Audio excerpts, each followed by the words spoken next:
Welcome to the 40th episode of the Mindset Recruiting Podcast. I'm Alex Rojas, your talent advisor and host. And wow, what a crazy number to hit number 40. My goal is to get to 50 by the end of the year. Thank you for being a part of this journey with me. Now, my last episode, it was all about celebrating recruiters, and what I have seen over the last couple of months, the trends that I've been seeing is there's a lot of celebrations right now. Recruiters making announcements that they're moving companies, they're making moves as far as new roles, new positions, new promotions. And so this is a trend that we're seeing here. And so really what I want to do in this episode is I want to make sure that these next 2 months to end 2024, we want to end on a strong note. And more importantly, we want to make sure that we're preparing you for 2025. So this episode is really about how to get yourself into position so that you can land your next job. I'm going to give you 5 recruiting strategies to get hired quicker and faster. And I want to build off of this momentum that we're seeing in the marketplace right here. So I want to be able to give you some encouragement. Now, let's face it, there's a lot of recruiters out there that have been in the situation that have been in between jobs, in between contracts. So they have already put a lot of cycles, a lot of reps doing the employment application, the pre-screening, the interviewing, not getting selected, getting rejected, being stuck in limbo. And there's also those recruiters who have really not been job searching because they've been hunkered down. They didn't want to make any moves. Now might be the time that you want to go ahead and prepare yourself, which means you gotta dust off that rust, right? You gotta shake that rust off, and I'm here to help you prepare for that. Stick around for my closing commentary, and I'm going to give you 2 breakthrough actions that I consider are game changers and could set you up for success. So I'm ready for this. I'm ready for you to take some action. I've come prepared. Let's discuss.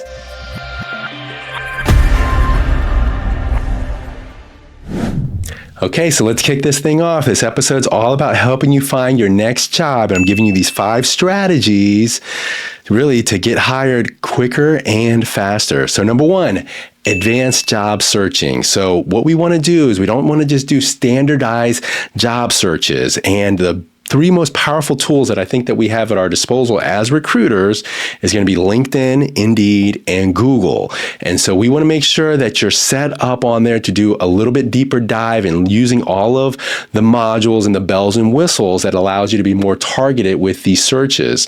And so in particular, LinkedIn has got a lot of advanced search features and filters that you have to take advantage of.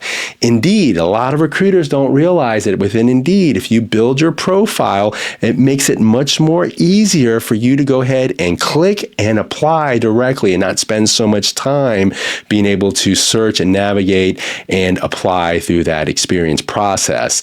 Obviously, leveraging Google, other sites that I would recommend are going to be Glassdoor, Career Builder, and ZipRecruiter. Those are sites that you can actually build profiles and again, get some visibility. You want to put as many lines out there that at least gets you into the marketplace and get you some visibility. Now, I did have in my previous episodes, I had an episode where I talked about 5 different jobs that you can pivot and transition to if you wanted to get out of the recruiting business. And so, but they can still be within talent acquisition and they're transferable. So I highly recommend that you take a look at that episode and you be flexible, be willing to expand maybe on some of the jobs that you might want to look, because what that does is going to increase your chance of landing your next recruiting gig. Also, be sure to set up job alerts on these websites, these tools that are out there accessible for you. There's been many times where I've received an alert that comes in and you can be one of the first 10, 15, 20 recruiters that applies for a position when that does happen. And again, I'm going to go ahead and really harp on making sure that you're flexible and adaptable when it comes to remote work and compensation. Now, the compensation factor is still adjusting. We're not at the levels that we want to be at where we were before. So you have to be willing to kind of have some flexibility when it comes to that. But if you take advantage of this, you can put yourself in an advanced job searching sort of mindset. Okay, so number 2 on the list is going to be targeting companies and talent acquisition leaders. And again, I said this in my last episode, I touched on it a little bit, but you right now should determine which industries, which verticals that you want to go ahead and target as far as companies. And at a bare minimum, you should be coming up with a top 20, 25 list of these target companies that you want to go after. I would maybe even get a little more ambitious and maybe potentially pick up and double up to 50 jobs or companies that you want to go ahead and target. You target their career sites and you go ahead and you use all the alert features that they have there as well. But once you do that, let's say you have identified the 25 jobs or companies that you're trying to target there, you're going to go ahead within LinkedIn, identify who those talent acquisition managers, directors, the leaders that are in those roles. Go ahead and see if you know somebody there within that company that can ask and make a virtual introduction for you. But if you don't take that initiative and going ahead and doing a little bit of this research and targeting the companies that you want and to see if maybe your former colleagues or coworkers actually work there or leveraging somebody in your first tier, your second tier, your third tier network, go ahead and do that. Exercise your ability to go ahead and be assertive in targeting these companies and targeting the talent acquisition leaders within. So next on the list, number 3, this is a gold nugget right here that I'm giving you, and I teased it last episode, so I want to make sure that I explain it a little bit further. So recruiters that are leaving their current roles. And so within LinkedIn, depending on how big your network, my network's in the thousands, so I have a lot of visibility. I see a lot of recruiters within my network that are constantly posting their celebrations and their promotions, or they're switching companies and things of that nature.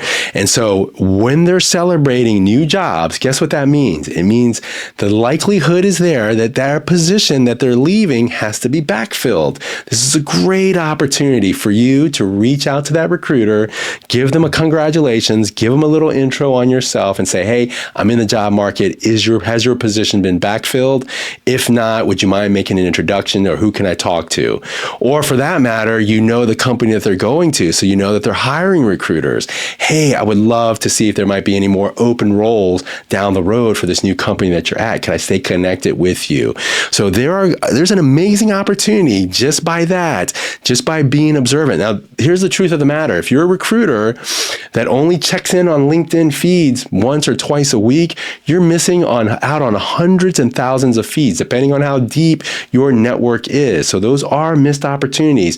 Part of being a recruiter that has a good pulse in the marketplace means staying in touch within your network, first tier, second tier, and beyond. But recruiters leaving their current roles is a major lead magnet that you should pursue.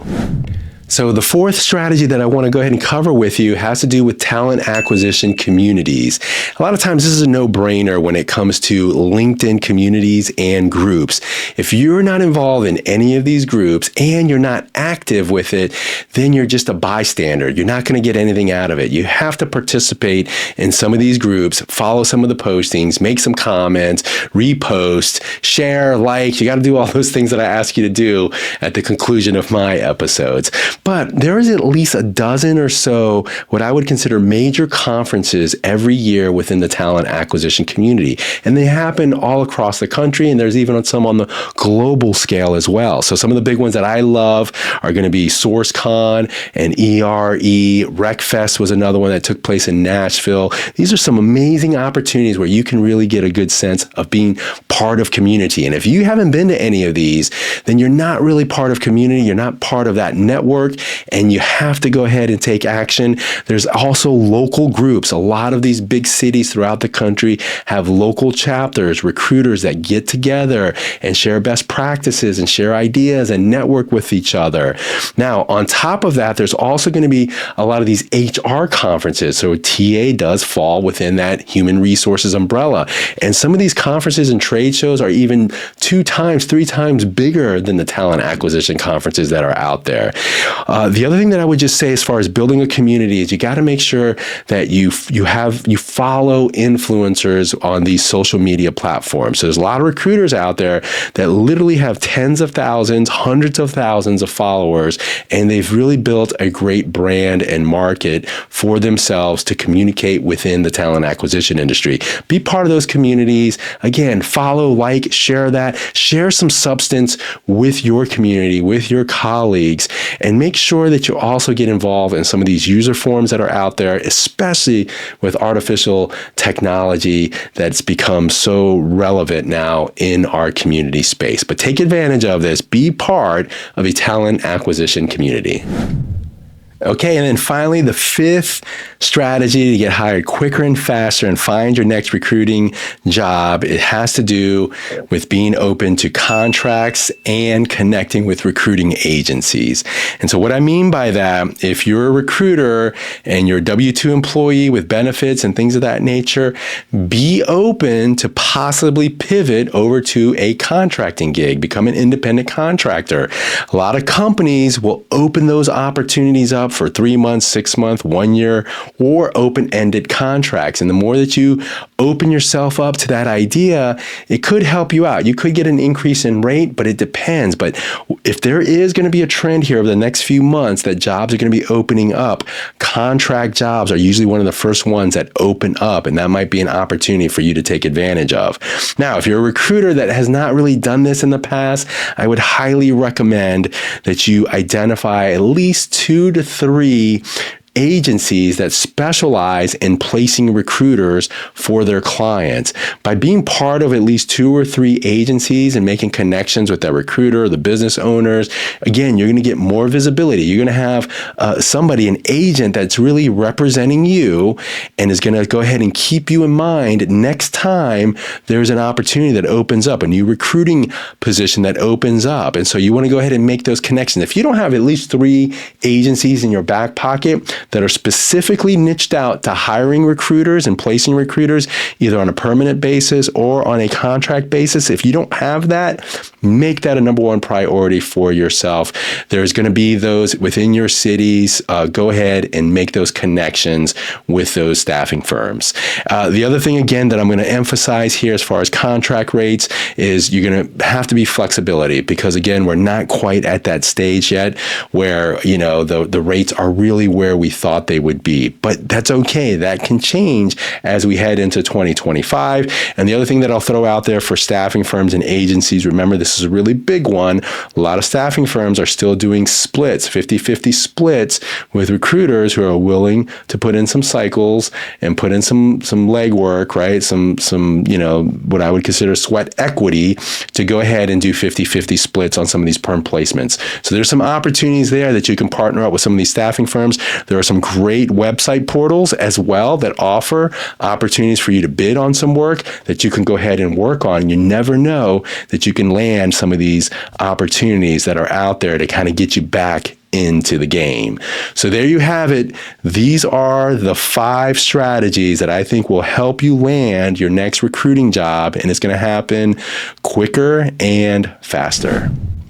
Okay, so it's closing commentary mindset time. I'm really excited about this one because, here's the thing. Before I kind of get into this, I want to give you some encouragement. And the reality is that finding your next recruiting opportunity, it's going to take some time. So you do have to commit some hours. You have to develop that discipline. And that means that you're going to have to assess your week and you're going to have to say, all right, how many hours, how much bandwidth time am I going to put into identifying my next job? And it may be 5 hours or 10 hours, but go ahead and get a little bit more committed as far as the goals. Which days is that going to be? Is it going to be Monday, Wednesday, and Fridays, or Fridays and Saturdays? Whatever it is, come up with a plan that makes sense. That's my encouragement to you. Now, I want to give you 2 breakthrough actions that I want you to consider, and I think this will set you up for success. It is very progressive, so hear me out here, but these are 2 breakthrough action steps that you can can take that could put you in a position of success. The first one is called volunteer work. This means you're going to go to some nonprofit organizations that really don't have the budget and they don't have the allocation to hire to bring on full-time recruiters, or for that matter, hire contract recruiters. There are a lot of not-for-profit and nonprofit organizations out there that need your help. And so go ahead and identify where you might be able to help them. It could be something as simple as like, hell, let me help you set up some workflows, some processes, or some tools that you might want to take advantage. Maybe there's a search or two that I can help you out with. Maybe you need to hire a recruiter and I can go ahead and identify and help you find somebody. But this is volunteer hours that you can do. And this is something that's pretty common if you're a churchgoer, right? You provide stewardship and service and volunteer hours to help the church grow. It's the same thing that you're doing here. You're just applying your recruiting skills to that. The second breakthrough action that you can take, I would consider, is called pro bono work. That's right. This is going to be free work, or you can do it cheaply as well. You can offer cheap rates, lower rates, maybe cut your rates in half, whatever it might be. But there's a lot of startup companies right now, especially within AI. There are companies now that are in a co-founder stage where they can grow pretty quickly in the next year, 2 years. And if you latch on to some of these startup organizations, you'd be surprised how quickly they can grow within a year or two. And so you can just give them some guidance. You can do some searches. Again, apply the same techniques as far as what are your core capabilities that you can offer to these organizations. Go into your local communities, your cities, and find out. There's a lot of these networking startup companies out there that really need help, and you can offer pro bono or highly reduced rate services. These are two breakthrough actions that you can take. And what it'll do is if maybe you're thinking about getting into the marketplace, again, you can allot some of these part-time hours to go ahead and start doing it. This is a pay it forward concept that really is a good deed. It helps others. And when doors open, blessings come to you as well. So everyone's situation is different, so you have to adapt, but having a good pulse on the marketplace is going to be so helpful for you. And again, highly going to recommend that you stay in touch with your network. Make sure that you make those phone calls. This is a great time of year right now to reach out to colleagues who you haven't talked to all year, especially as we head into the holiday season and get ready for 2025. I hope this episode here was informative. Please remember to like, to subscribe, to comment, to share. Thank you for celebrating this 40th episode with me here. And until next time, remember, it's all about the mindset.